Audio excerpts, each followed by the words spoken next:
Welcome back. Let's proceed with step 21, shall we?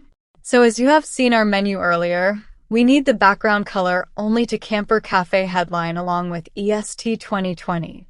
For that, we can use ID selector to target a specific element within an ID attribute.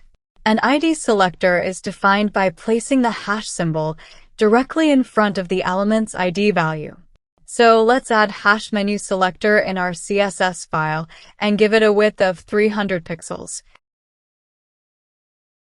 Step 22. Let's learn how to add comment in CSS.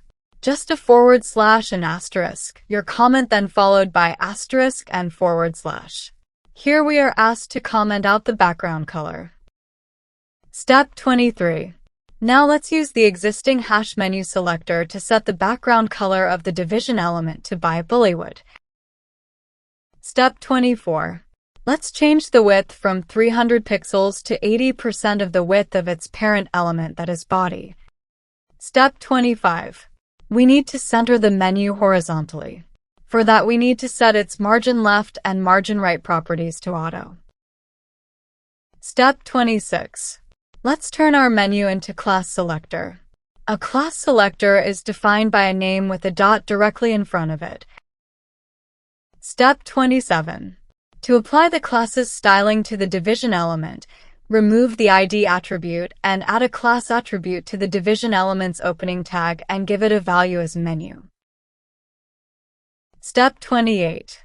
Since our cafe's main product for sale is coffee, we can use an image of coffee beans for the background of our page.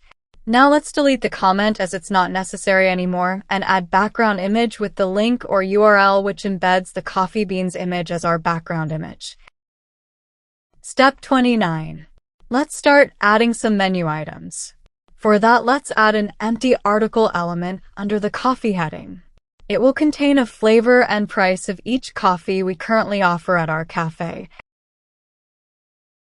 Step 30. The article element commonly contains multiple elements that have related information. In our case, it will contain a coffee flavor and a price for that flavor. Let's nest two paragraph elements inside our article element. The first one's for French vanilla and second one's for $3. We are selling our French vanilla coffee for $3. Well, that is it for today, folks. Don't forget to like, share, subscribe, and comment. Stay tuned for further steps and chapters. I'll catch you in the next one.